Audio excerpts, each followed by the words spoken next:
to the thing which the Lord is giving us, because it's those signs is telling us, oh, you have a little time. Don't think that you still have an ample time. We don't know what's going to happen in the future. We don't know what's going to happen after we come out of this place, or are we still going to wake up, or the Lord is going to come tomorrow. We don't know what's going to happen. So thank God, because He is not making these things like a secret to each and every one of us, but He is revealing it to us. We consider ourselves as His people, and we appreciate that the Lord is sharing the future things to each and every one of us. So praise God.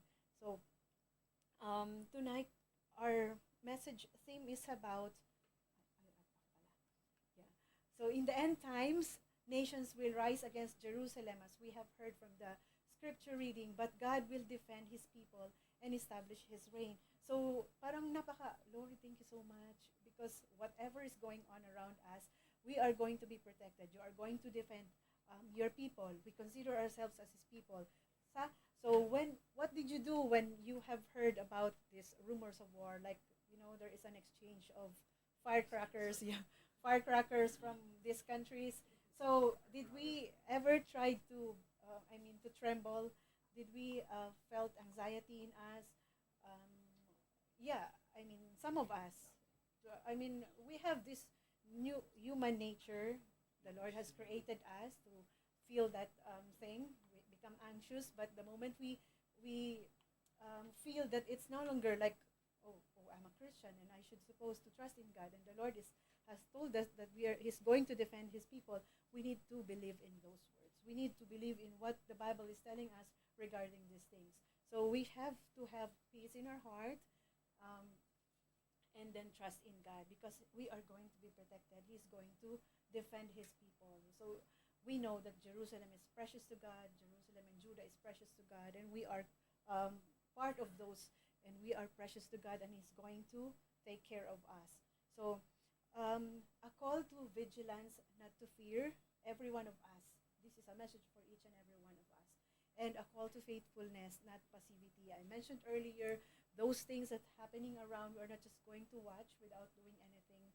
We are not living a passive life, but we are going to be proactive. We will do something as this end is coming near, as we still have time in this earth. We need to do something.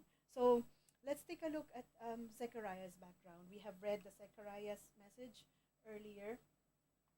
For the book of Zechariah, do you remember last series, we have talked about the symbols which the Zechariah has mentioned, like the preaching. So in Zechariah, there's a lot of things that happened. So this is the King Cyrus allowed the exile Jewish people to return to Jerusalem. If you remember, this Israelite has been captured by the Babylonians, and then they were allowed to return to Jerusalem. And this in book of Zechariah also, there is a rebuilding of the temple. Okay, you remember the temple which has been mentioned by God that will be rebuilt after they have conquered a lot of nations. There will be a beautiful temple that is going to be rebuilt. So, but this rebuilding of the temple had stopped because there was an opposition. But the Lord didn't allow that to happen, because that's His prophecy. That's what He wanted to happen. So He had raised these two prophets in the person of Haggai and Zechariah, so that He can urge the people to finish the temple. So this temple is very huge. This has a very huge meaning, because this is what the Lord wants us to have. He wants to dwell in that temple. Okay, that's why the Lord is also pursuing that we need to finish it. So in Zechariah 1-6, God promised the people of Judah and Jerusalem prosperity if they purify themselves from sin. So this is a promise to each and every one of us. Do you remember the 4 spiritual laws?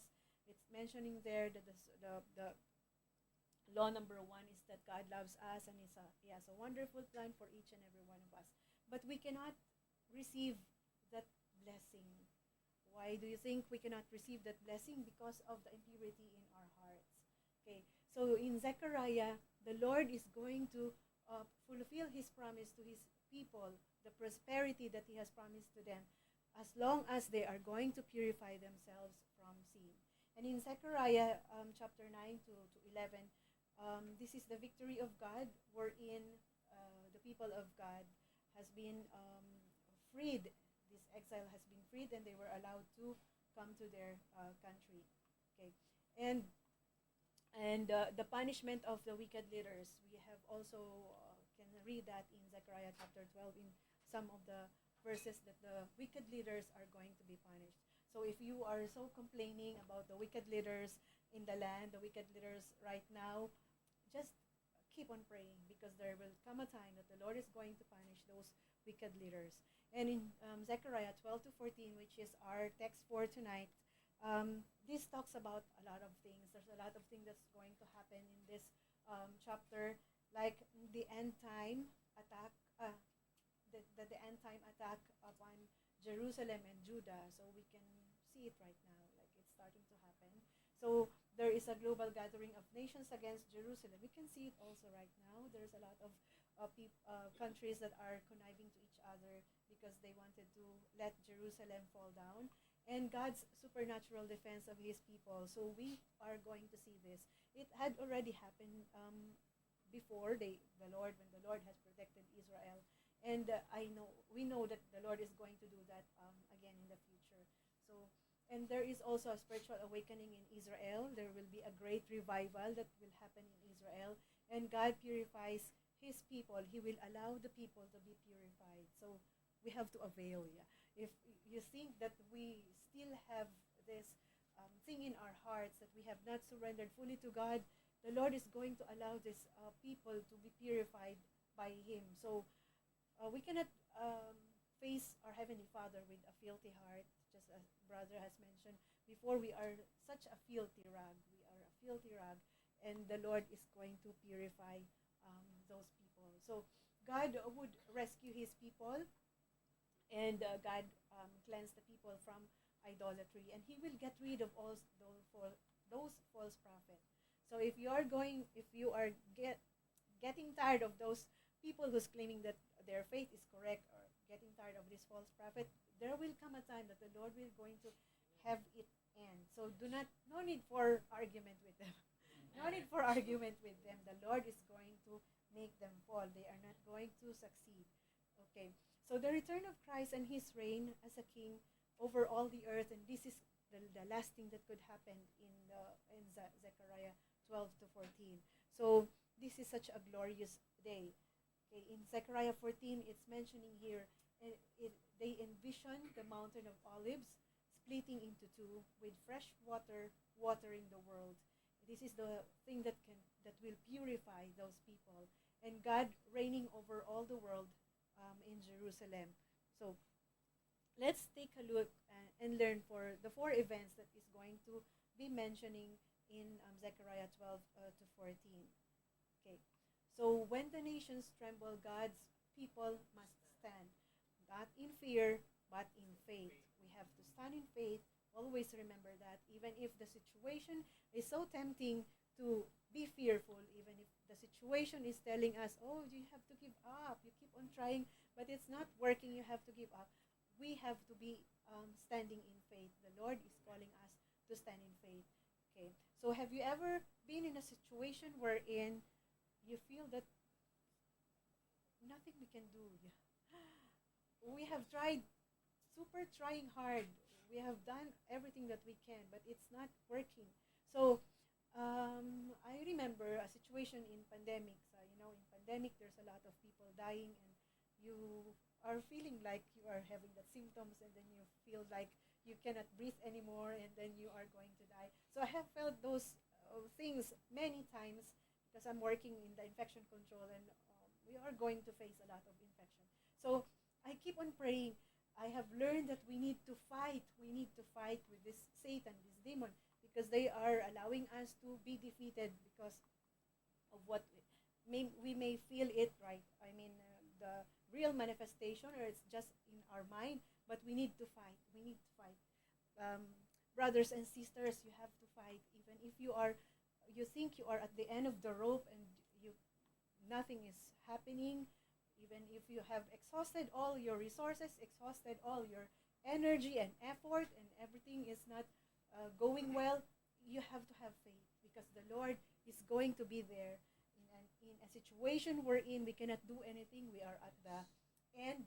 The Lord is going to suffice. Okay? Just give to Him. Just offer to Him everything that we cannot because He is going to do a miracle. That's the opportunity wherein you can see the miracle of God, and it's going to happen in your very eyes when you just have faith in Him and trust in Him.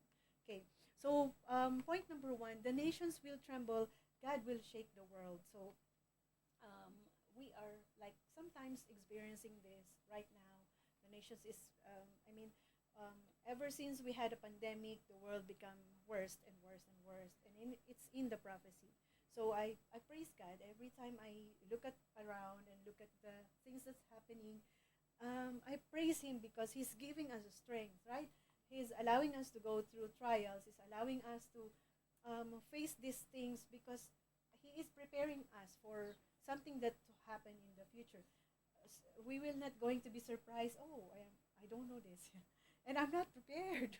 I'm not prepared. I'm being sheltered. Everything is comfortable around me, and I'm not getting any trials and troubles in my life. So the Lord is preparing us. So there's a lot of trembling around us, and the Lord is going to shake the world, but the Lord is going to spare His people. So in verse 1 of Zechariah, the Lord who stretches out the heavens, who lays the foundation of the earth, and who forms the human spirit within within the person, He declares, I am going to make Jerusalem a cup that sends all the surrounding peoples reeling. Okay, Judah will be besieged as well as Jerusalem. So it is written, it is prophesied by God that He will make the Jerusalem a cup that sends all the surrounding people reeling. So reeling is like they are not in a perfect gait or in a proper gait. They are not walking straight. Okay, so when we mention about the cup, we have heard this cup a lot of times in the Bible. This cup is telling us about the wrath of God. Okay, so we will be reading some verses in the Bible about this cup. So there are two like symbols that has been used in this point number one, wherein there is a cup of staggering. So I mentioned earlier, the cup symbolizes the divine wrath or judgment of God. So He will make Jerusalem a cup to be drunk by those nations that are conniving to destroy Jerusalem. So this cup signifies a period of suffering, a period of chaos and disorientation, and it often likened to effect or severe intoxication. Okay. Where one stumbles and loses their balance, it depicts the consequences of sin and rebellion against God's will. So those people, they know that Israel is precious. They know that Israel is powerful because it is protected by God, but still they are drinking their own cup and hurting themselves. Yeah, because they know that they cannot win over God. They cannot outwin our God. So in Jeremiah 25:15-16, let's take a look at how cup is, what this cup is all about. This is what the Lord, the God of Israel, said to me, take from my hand this cup filled with wine of my wrath. So this wrath is not just like a mere anger, or I'm mad at you, or like I'm upset. This wrath is like the supreme, the highest form of anger, which the Lord is going to pour out to those nations that are rebellious to Him. Okay. And make all the nations to whom I send you to drink it. When they drink it, they will stagger, like they will not be in their own right mind, and they will not be walking straight. They will like suray-suray, like that, and go mad because of the sword I will send among them. So I took the cup from the Lord's hand and made all the nations to whom He sent me drink it. Okay. We can also see that in Revelations 14, and this is another cup that has been poured out to those who are rebellious to God. So they too will drink the wine of God's fury, which has been poured full strength into the cup of His wrath. Full strength, meron pang pa-highest level, full strength of this fury of God. So they will be tormented with burning sulfur into the presence of the holy angels and unto the Lamb. So this fury is mentioning about the wild or violent anger of our Heavenly Father. So if only those people who doesn't believe in God, if only those people who are so rebellious to God will just listen and will see their future um, condemnation, I think they will change their mind, because this is such a great anger that is coming from our Heavenly Father. But we know that many are called, but few are chosen. But still, we have to try to reach them out, because we don't know if this person is really doomed for destruction or doomed for condemnation. So we just keep on trying and sharing the word of God, so that they will be spared from receiving this wrath of God. Okay, so to give us like an illustration on how this cup is being poured out to those rebellious people, you have to imagine someone is drinking a poison, and then they think that this poison is going to make them well. This poison is going to give them health, but little by little, this poison is ruining them. So this is just the same with those people like that are rebellious. They are drinking the wrath of God. They are drinking the cup of God. They feel that they are in control. They feel that they are so powerful country. They have a lot of guns and armors and weapons and a lot of fighting equipment, but they are nothing with the power of God. So this is what they think. So we are powerful, we are in control, but they don't realize that they are drinking the cup of God. Okay, in Zechariah verse 12, chapter 12, verse 3, on that day, when all the nations of the earth are gathered against her, I will make Jerusalem an immovable rock for all the nations, and all who try to move it will injure themselves. So in the version that the brother has read earlier, it is like a stone, like a heavy stone.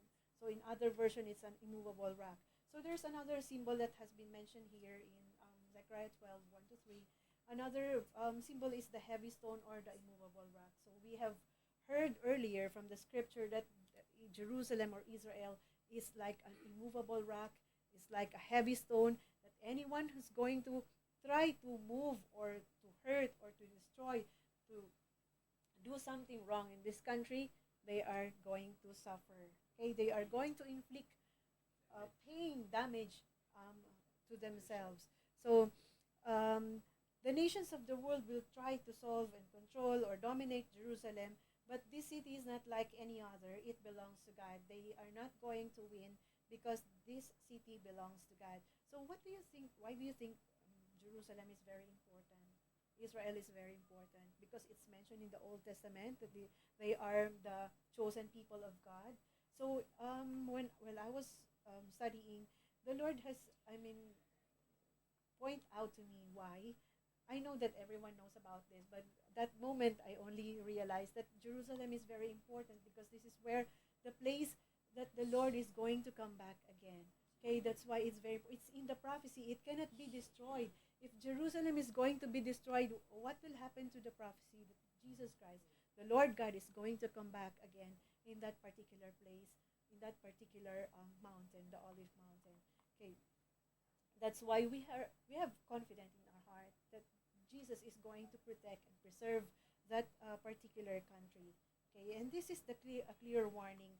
So any attempt to resist God's prophetic purposes for Jerusalem will backfire. Whatever they plan, it will come back to them and it will become worse. The actions is going to become worse. So this is a beautiful reminder that we are protected in the hands of our Heavenly Father. So whatever attack around us, attack of Satan that we cannot see, attack of our colleague, if our colleague is attacking us, or someone is attacking us, they are not going to prosper unless our heart is pure or we are keeping something. So the Lord is going to protect us. So we are not going to suffering from the attacks of the enemy as what we have had earlier. The songs is leading to the message of God. So praise God because He has really orchestrating things to happen.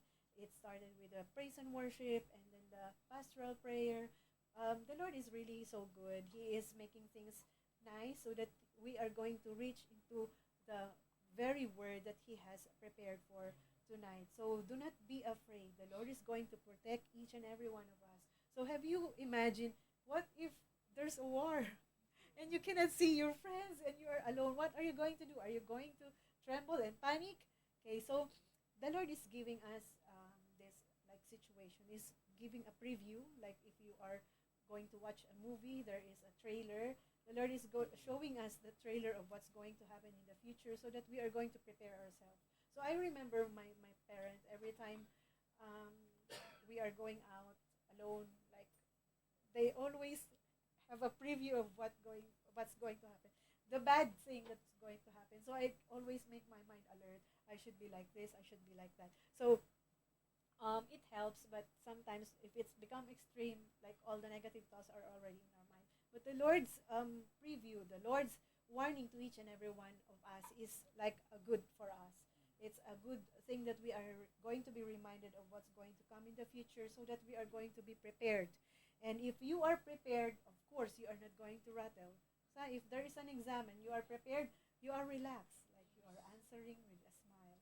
But if you are not prepared, I mean, um, in the healthcare, in the healthcare, if there is a cold flu, or if there is someone has a heart attack, so even if those people are so prepared, the people in the ER, they are so prepared, they have been training, and there's a lot of training, continuous training, but still I can see people that they are panicking. So the Lord's preparedness for each and every one of us is really teaching us, like training us on how we are going to behave or conduct ourselves in the near future. So this is a precious question. Is everyone prepared? Are you going to be standing up and standing still when things happen in the future?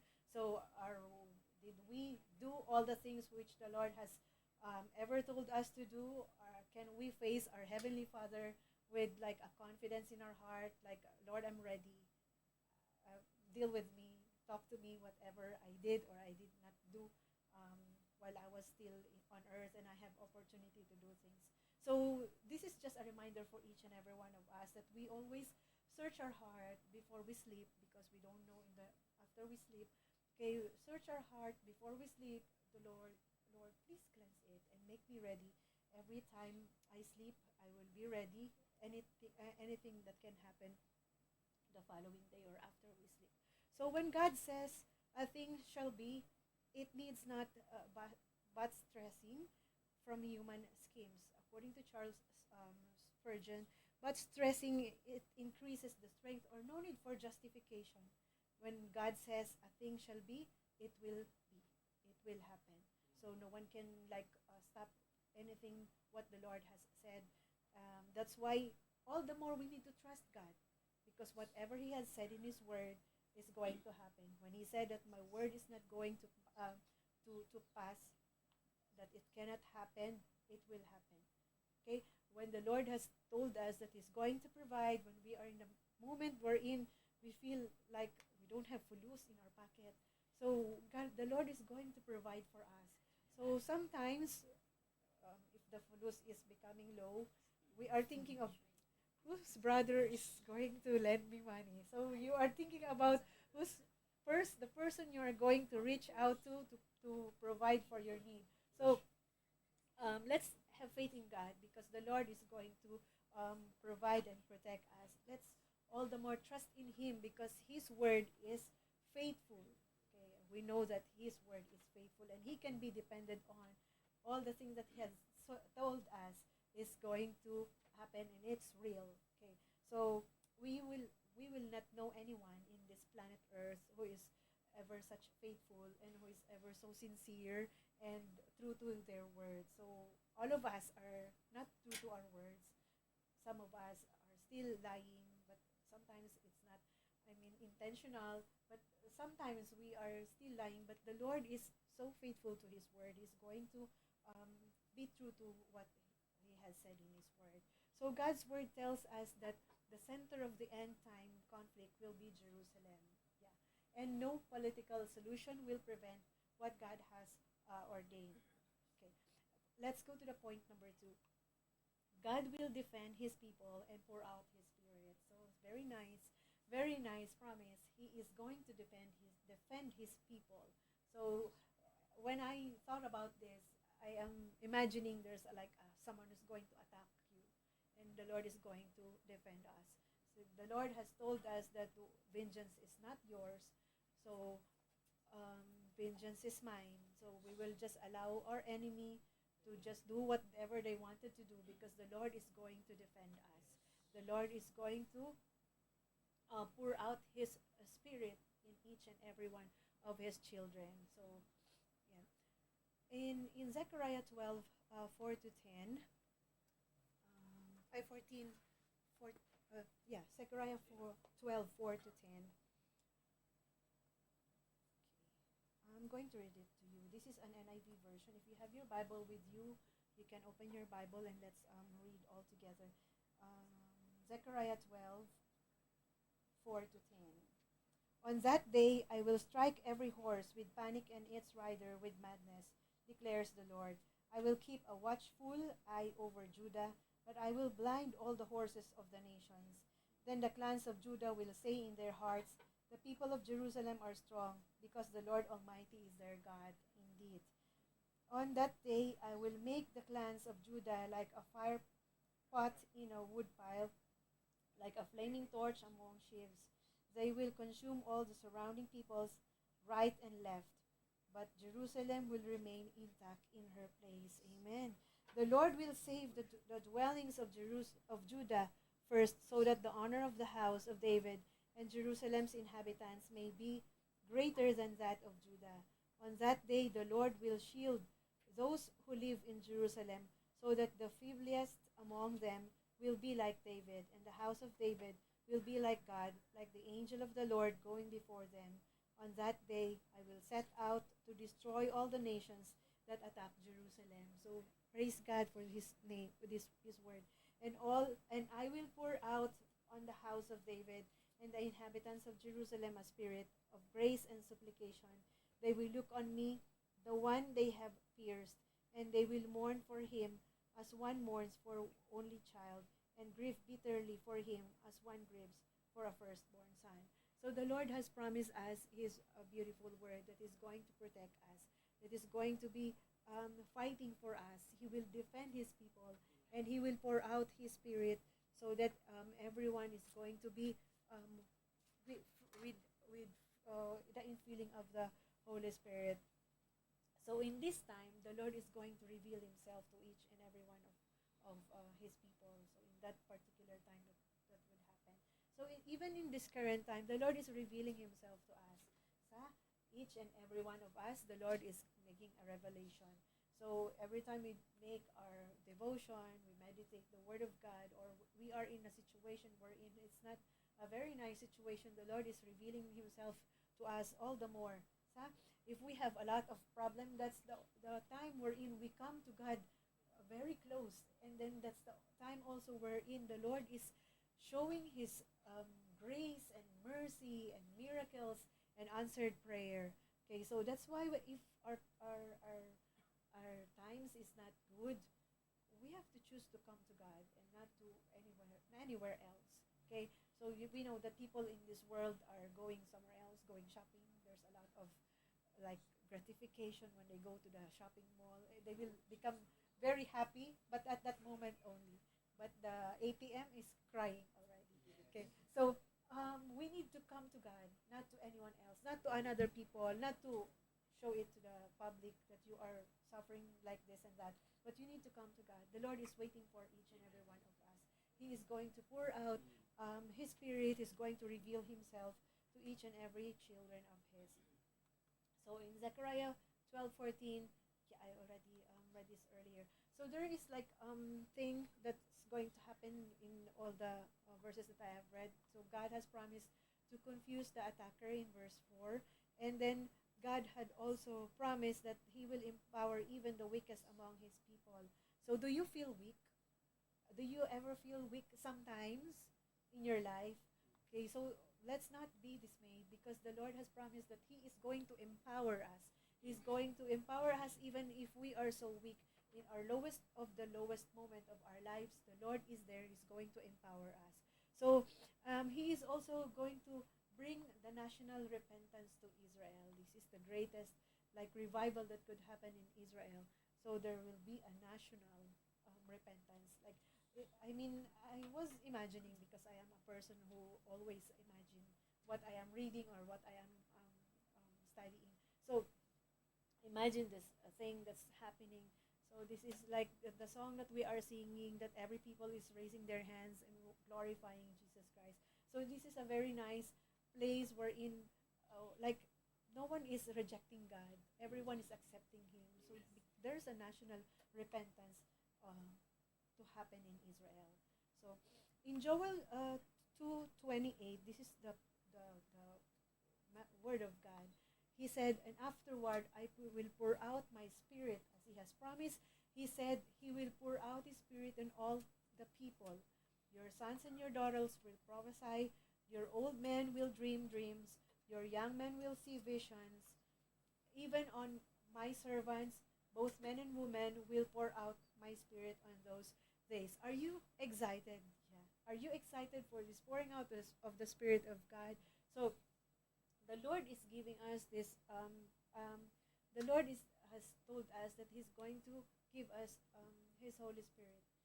If we are going to ask Him, we have to ask Him that the Spirit of God may fill us, may fill our hearts, and it should be on the overflowing. So, like 2 Fridays ago, we have talked about a Spirit-filled life. We know that if we have this Spirit-filled life, we can easily love other people, even if you think, even if all the people think that he is unlovable or she is unlovable. If you have that Spirit-filled life, everything is going to be like flowery, flowery around us, like you are walking, like flying. Yeah, kidding aside. So if we have the Holy Spirit in us, there is no space for sin in our lives.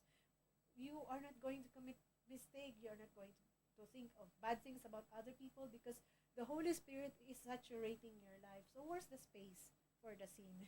Okay? So let the Holy Spirit fills us, fill the heart of us, fill our minds, and so that we are going to live a life wherein the Lord is calling us to live. Okay. So forgiveness comes to any believing sinners only through faith in the sacrifice of Christ on the cross. So we will not forget what the Lord has done on the cross, and our faith is only the one who can accept what the Lord has done on the cross. We are so grateful. We have also seen that song earlier that the Lord has sacrificed a lot of things when he was suffering on the cross. He has given his son, Jesus Christ, his only begotten son. So I have thought about it again because I have a favorite nephew. So he is the favorite of everyone actually, of the grandpa and the grandma and the parents. He is a favorite. So while I was studying, we just couldn't imagine we are going to give our precious son to sacrifice for many. So I know that for all of you who have children, you cannot imagine yourself you are going to give your children, your precious children, so that they will be like saving another people. So right now, can you also give yourself to a friend? Can you give your life to a friend? You are willing to die because you wanted to save someone else's life? Are you going to die? You wanted to die because you wanted to donate your kidney or whatever part of your body that someone in your family is needing it. Okay, so this is how much the greatness of the love of God for each and every one of us. He sacrificed his only begotten son. So he didn't think of Jesus Christ as so precious. He just think of each and every one of us that is going to be saved. Each and every one of us that is not going to be condemned at the end of time, because that's how much he loves us. That's how much he loves us, and he wants to save each and every one of us. So this is what we are going to do right now. We are not making it basta-basta, just what the sacrifice of the Lord has done on the cross. So we are going to give it the highest importance. We will do everything what the Lord is telling us to do. We are going to do everything to delight him. We are going to do everything just to to please Him, to show our love for Him, just to, we know we cannot equal what He has done. He is such a great God. He is a great God. Nothing that He has done, we cannot equal. Even if we have given everything in us, like everything, all out, we cannot, we cannot surpass what the Lord has done. But we can do our best. Do you agree with that?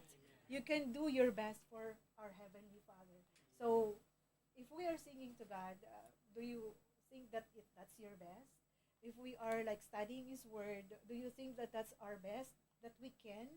Or if you are like sharing the gospel, parang, I'm so tired. This disciple is so hard-headed. Are we doing our best if we are not giving our love for them? I mean, if we are not understanding them. So this is what the Lord is making us realize, that we cannot really level up to what He has done, but we can do our best. The Lord is calling us for an excellence, in excellence that we are doing whatever we are doing, whether we are eating or we are thinking or whatever it is. We need to do it as if we are doing it for God. And what we wanted to give to God is the best, because He has given us the best. We cannot really equal what He has done. He gave His precious Son. We cannot give also our precious Son. I know that you're going to give your precious Son, but we can give our best in everything that we are doing for our Heavenly Father. So are we all okay with that? Can we expect the best thing that you have in your, like if you are cooking, Kuya Dandy, He's doing His best to make it very delicious. Okay, so if we are singing to God, if we are studying His Word, we need to do our best. If we are meditating, we have to meditate His Word, because that's the only thing that can give us strength and power. We have to do our best in everything. Okay, so um, so Romans 8:31 is telling us that if God is for us, who can be against us? So the Lord has already declared this message earlier. No one, and nothing that has ever planned for His children can prosper, because that we are protected by our Heavenly Father. So, and another pointer is God will purify His people through trial. In Zechariah, now you open your Bible again. In Zechariah chapter 13, verse 1 to 9. Let me see who have their Bibles. Zechariah chapter 13, verse 1 to 9. Cleansing from sin. So God is going to purify His people through trials. Let's read it. Verse 1. Chapter 13, verse 1 to 9. On that day, a fountain will be opened to the house of David and the inhabitants of Jerusalem, to cleanse them from sin and impurity. On that day, I will banish the names of the idols from the land, and they will be remembered no more, declares the Lord Almighty. I will remove both the prophets and the spirit of impurity from the land. And if anyone still prophesies, their father and their mother, to whom they were born, will stay. You must die, because you have told lies in the Lord's name. Then their own parents will stop the one who prophesies. On that day, every prophet will be ashamed of their prophetic vision. They will not put on a prophetic garment of hair in order to deceive. Each will say, I am not a prophet, I am a farmer. My livelihood since my youth. If someone asks what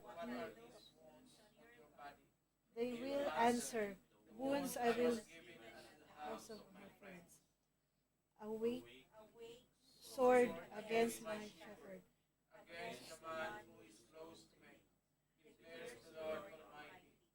Strike the shepherd, and the sheep will be scattered, and I will return my hand against the little ones. In the whole land, declares the Lord, 2/3 will be struck down and perish, yet 1/3 will be left in it. This third I will put into the fire. I will refine them like silver, and test them like gold. They will call on my name, and I will answer them. I will say, my people, and they will say, the Lord is my God. Praise His holy name. So God is going to purify His people through trials. He mentioned in His word, the Lord is going I will say that they are my people, and they will say that the Lord is my God.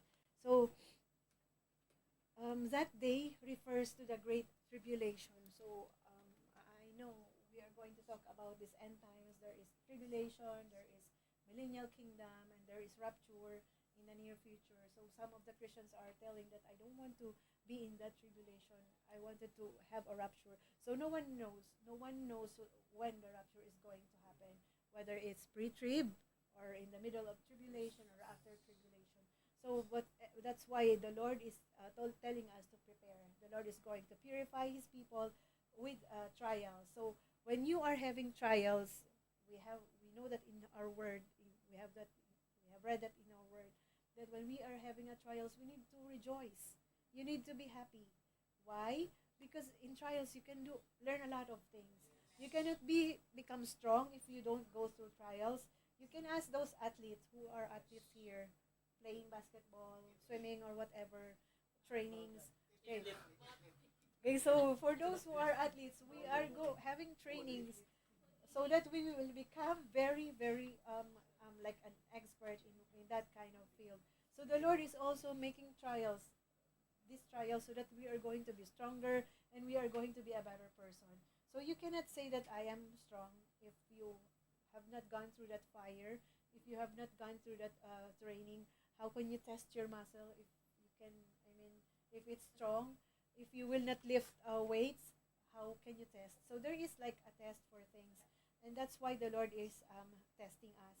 So in the testing of life, in the testing of life, the Lord is keep on repeating the test if we are not learning from it. So have we experienced a repeat test? Okay, so God is reminding us that if we are going through same test over and over again, so the Lord is telling us that we have to learn something from it so that we can move on to the next test. Okay, move on to the next level of our faith also. So that day refers to the Great Tribulation. At the end of Great Tribulation, Christ will come to this earth in the start of millennial kingdom. So this millennium kingdom is like the 1,000 years that is very peaceful, and the Lord is God is going to reign in this kingdom, and He is going to establish His kingdom. Okay. So a fountain is God's cleansing power, which was opened by Christ's death upon the cross. So when Christ died on the cross, He has really opened this fountain for us to be cleansed.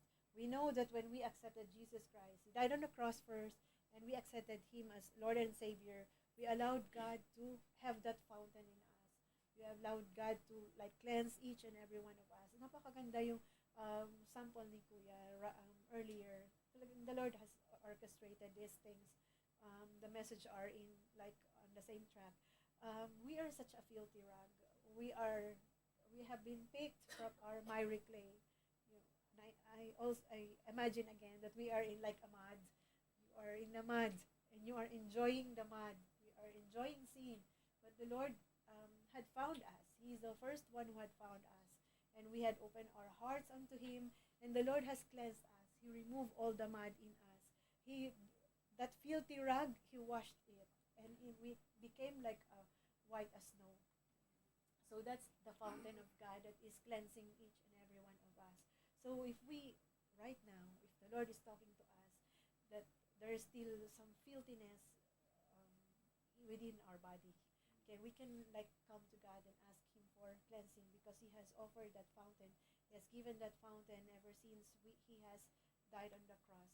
Okay, and the problem of man is not just like an intellectual problem. So we always have a problem in our hearts, always the condition of our hearts. So we know that everything that comes in us, like our actions, the one who's dictating it is in our heart. So if someone has done you something that is not nice and you wanted to revenge, get even, that's coming from the heart.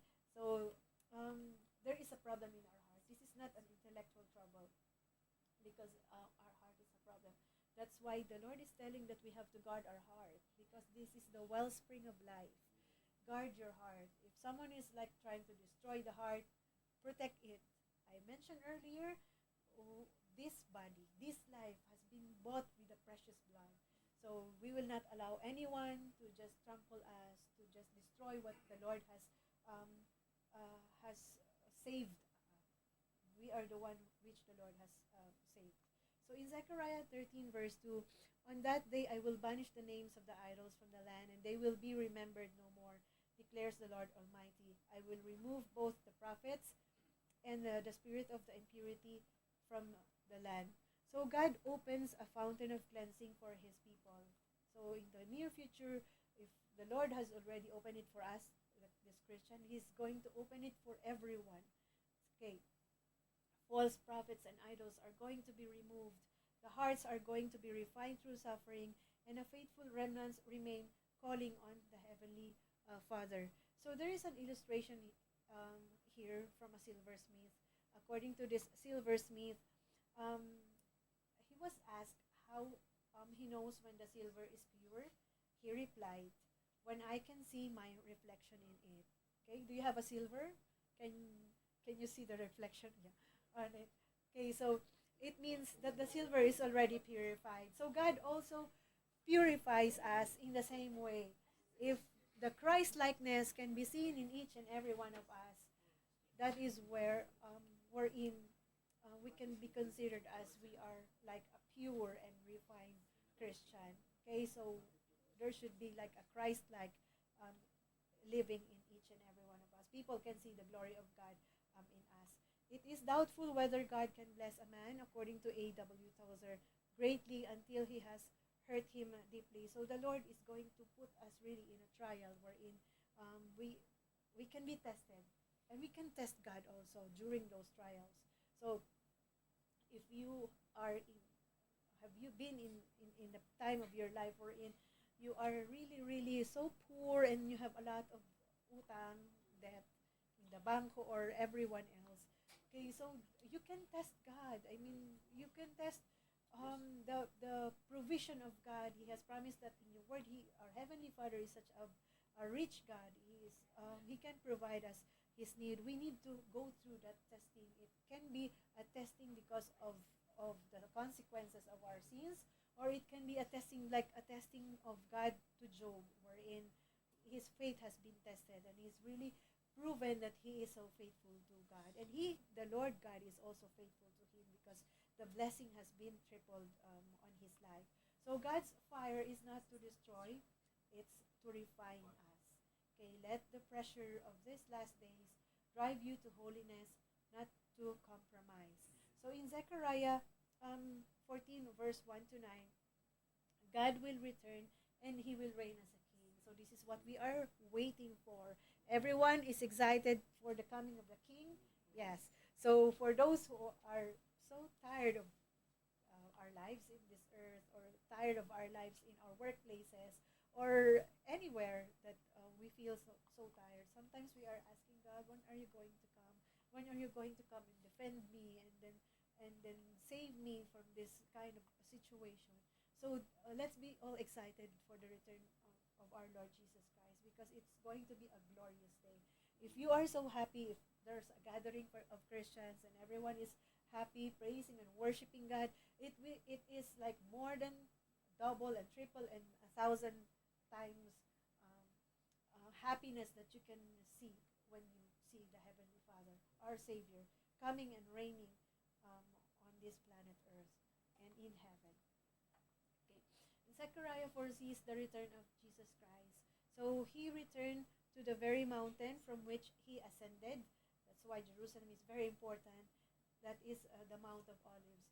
The mountain splits into two. This is in the chapter 14. A sign of judgment and deliverance. So Christ reigned as a king over the earth. So this is a picture of a deliverer who is coming. Can you imagine and picture God descending from heaven? And how are you going to feel? There is a song. I can only imagine. Yeah, what it be like. So I am touched, and we are all excited. I know that everyone is excited to the coming of our Lord Jesus Christ, especially if there's a lot of trouble, there's a lot of problem, there's a lot of responsibilities in this life. Okay, but when the time is happy and gay, like you wanted to postpone the coming of God. So the Lord is going to come anytime and unannounced. Okay, man of Galilee in Acts 1:11. They said, "Why do you stand here looking into the sky? This same Jesus who has been taken from you into heaven will come back in the same way you have seen him go into heaven." So the Lord has given us a picture because I have attended one prophecy that the Antichrist, they are going to mimic the coming of Jesus Christ. They are going to say that I am the Christ whom you are waiting. So they are going to mimic. And they are going to come in a different way. So this is how the Lord is going to come. And we have to be watchful on how He is going to come. As He has ascended, He is going to descend the same way. Okay. There was like a prophetic conference or seminar that, the hologram, they are going to use that hologram as something like to imitate the coming of our Lord Jesus Christ.